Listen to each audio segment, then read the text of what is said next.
존경하는 국민 여러분, 안녕하십니까? 저는 한국에 살 길 300가지 중에서 오늘은 정직 정치, 국보급 정치, 국보급 정치, 홍익사상 천연기념물 정치라는 제목으로 말씀을 드리겠습니다. 국보라는 것은 사전에 보니까 국가적인 보물로 지정된 최상의 유물, 국가적인 보배로 지정된 보석으로 지정된 최상급 유물을 국보라 그럽니다. 국보. 우리나라는 일제 36년 식민지로 있을 때는 문화재 하나라도 국보로 지정하지 못했다 그럽니다. 일본이 우리나라를 지배하니까. 그러다가 1955년 처음으로 보물로 국보로 지정해 놓았는데요. 1955년도부터 이제 차근차근 했는데 1962년도에 문화재 보호법이 공포돼 1963년에 이르러서야 이제 정식으로 국보와 보물로 나누어서 지정했는데 그때에서 116점을 선정해서 국보로 지정했다 그럽니다. 그 2020년 12월 기준 국보로 지정된 남한의 문화재는 348점, 국보 1호에서 348호지요. 그래서 348점을 그것도 2020년도에 이르러서 한 거예요. 여러분, 그런데 정치도 국보급 정치가 있어. 이걸 알아야 돼. 몰라서 그렇지 우리나라는 홍익사상이라는 국보급 정치가 있었는데 멍청한 놈들이 그걸 모르고 역사학자들이나 문화재나 우리나라 국보 이런 홍익사상이 돼야 돼. 근데 남대문을 해놨어. 에라이 모지런 놈들. 그러니까 불에 타령한 꽃을 해버리니까 국보 없어진 거야. 지금 모조품 저건 다 따로 만든 거예요. 국보 1호가 탑보면 되겠습니까? 또 2호가 숭례문입니까? 기가 막힙니다. 기가 막혀. 국보급 정치는 바로 거짓의 극치인 이념 정치가 아니고 이손의 극치인 뻔뻔스러움의 극치인 이념 정치가 아니고 홍익사상 정직 정치예요. 홍익사상 정직 정치. 정직 정치가 국보급 정치인 것은 홍익사상이 정직 정치고 정도영 사상이 정직 정치고 큰바위 얼굴이 정직 정치고 성경도 정직 정치만 주장하고 있어요. 성경은 민주주의 공산주의 없어요. 정직 정치만 있어요. 정직 정치입니다. 그래서 성경에 보면요, 기도 많이 한 다윗부터서 히스기야 이르기까지 정직하게 행했더라. 임금이 정직하게 했다는 것은 정의적 정치했다는 것이 율법으로 정의가 아니야. 아사가 정직하게 행했는데 아사가 정직했습니까? 사람은 온전할 수는 없어요. 정치만 정직으로 해야 돼. 정치만. 사람은 피조물이기 때문에 정직이 안 돼요. 하나님만 정직한 분이야. 정치는 그러나 정직하게 한다고 봅니다. 우리나라 국보 1호가 바로 홍익사상 정직 정치가 돼. 홍익사상이 돼야 돼. 그런데 그것을 알아줄 때 그걸 몰라주는 거야. 그걸 몰랐어. 이제서 저도 늦게서 알았습니다.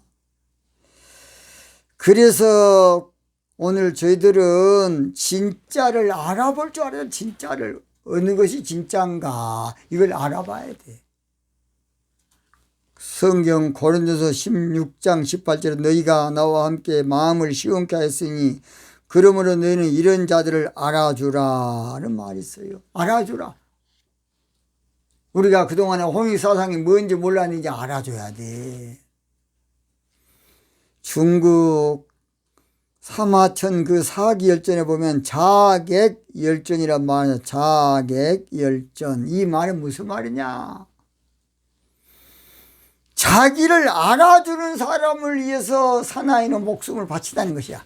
자기를 알아줘. 인재를 알아줘. 인물을 알아줘. 그 사람을 위해서 생명을 바치는 것이 바로 자객열전입니다. 자객열전. 우리가 홍익사상을 알아주면요, 기적이 납니다. 홍익사상을 우리가 알아주면요, 그건 보물 중에 보물이야. 몰라서 그렇지.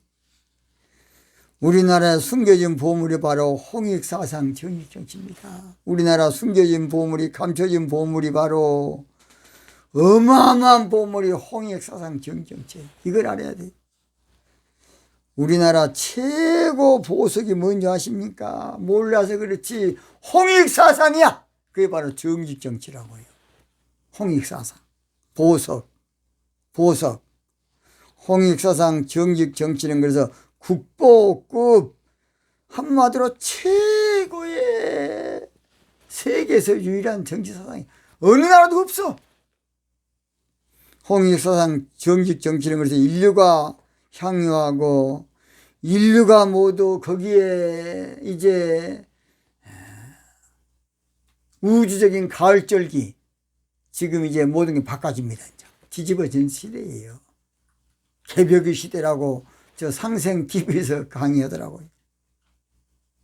개벽의 시대는 정치도 이제 바꿔져. 그동안에 민주주의 공산이 다 이것은 유통기한이 지나고 있어. 사용기한이 지나고 있어. 이제 다 수명을 이제 했어요. 이제 앞으로요, 정직 정치 안 하면 정치 안 돼. 정치 못 해. 정직 정치 안 하면 그것은 저질 정치야. 이제 그렇게 돼. 그동안에는 홍익사상 정직 정치를 몰라서 그렇지, 드러나면 이념 정치는 부끄러워서 얼굴도 못 들어. 창피해서 알고 부끄럽네. 홍익사상 정직 정치는 진주 중에 진주고 보배 중에 보배고 보석 중에 보석이 홍익사상 정직 정치예요. 그동안 그것을 아무도 몰랐고 누구도 몰랐고 어떤 석학도 어떤 지성인도 어떤 정치가도 모르고 그냥 땅속에 묻혔어요. 세계적인 보물 중에 보물인데 그게 바로 홍익사상. 홍익사상을 풀면 정직정치. 그래서 큰바의 얼굴 어니스트도 정직정치를 말하고, 여러분 정도령도 자 그랬죠. 바를 정자 길도자, 그래서 바른 정치, 정직 정치하는 사람이 정도령. 그러니까 우리나라 홍익사상은 천연기념물 중에 천연기념물이야. 5,000년 전에 있었던데 우리가 잊어버렸으니까 이제 우리가 찾았지 않습니까? 홍익사상은 천손민족인 우리나라에만 준 유일한 하나님의 선물이 바로 홍익사상이에요. 저도 기도 가운데 알았습니다. 세계 어느 나라에도 홍익사상이 이념으로 된 나라가 있으니까 없어요. 홍익사상은 천연기념물 중에 기념물이고 세계적 유산 중에 최고 유산이고 유네스코 지정 중에 아직 몰랐던 바로 그것이 바로 홍익사상입니다. 우리나라는 이 귀한 정치 자산을, 정치 자원을 귀한 줄 모르고 그저 그냥 덮어놓고 살다가 그저 이념 이데올로기에 그냥 우리가 놀아난 거야. 그러니라 얼마나 고생했습니까? 홍익사상 정직 정치가 바로 천연기념물 1호입니다. 1호입니다. 그래서 우리나라 사실은 천연기념물 1호는 홍익사상이 될 텐데 뭔지 아십니까? 저 대구 도동에 있는 측백나무 숲이 천연기념물 1호야. 에라이. 아니 그 나무 이제 늙어갖고 끝나보면 끝나버렸네. 우리나라 국보 1호는요 뭔지 아십니까? 여러분, 숭례문 남대문이야. 남대문. 우리나라 보물 1호가 뭔지 아십니까? 흥인지문이야. 우리나라 사적 1호가 뭔지 아십니까? 사적, 역사적 1호 포석정이야. 우리나라 천연기념물이 뭔지 아십니까? 아까 말한 대로 대구 도동 측백나무야. 에라이 모질한 놈들아.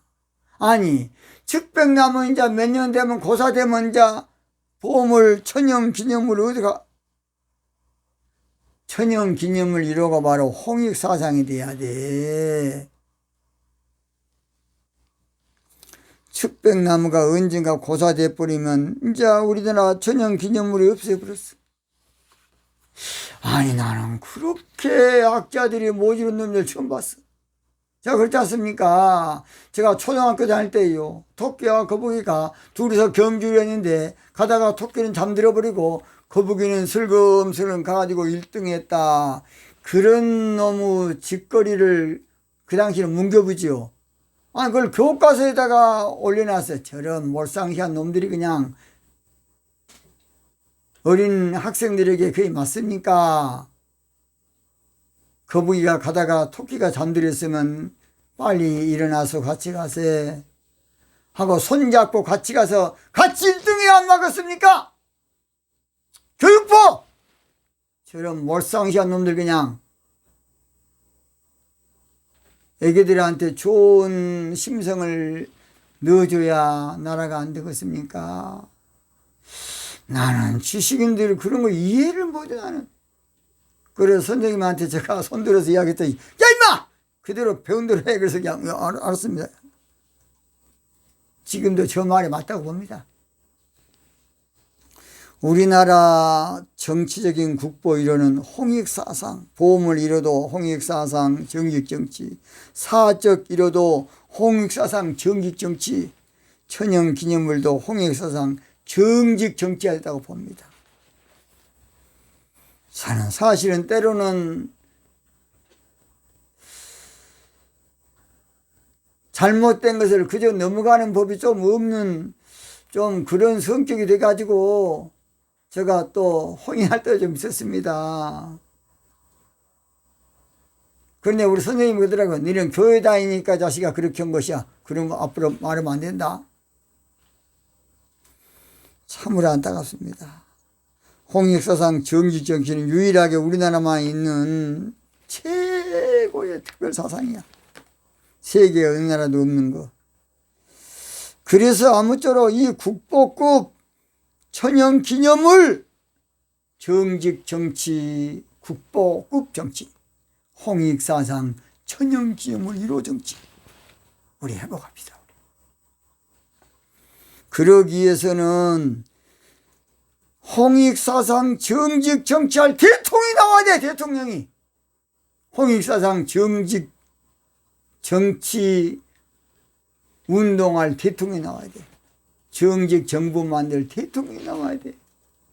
자기는 홍익사상 정직 정치할 민족의 영웅, 큰바위 얼굴, 진짜 정도령, 배짱 있는 지도자, 통큰 지도자, 파격적인 지도자, 생명을 국가를 한번 내던질 수 있는 순교 각오를 가지는 그런 민족의 영웅을, 이 시대의 지도자를, 기적의 주인공을 우리 한번 뽑아야 되겠습니다. 오늘 여기서 마치겠습니다.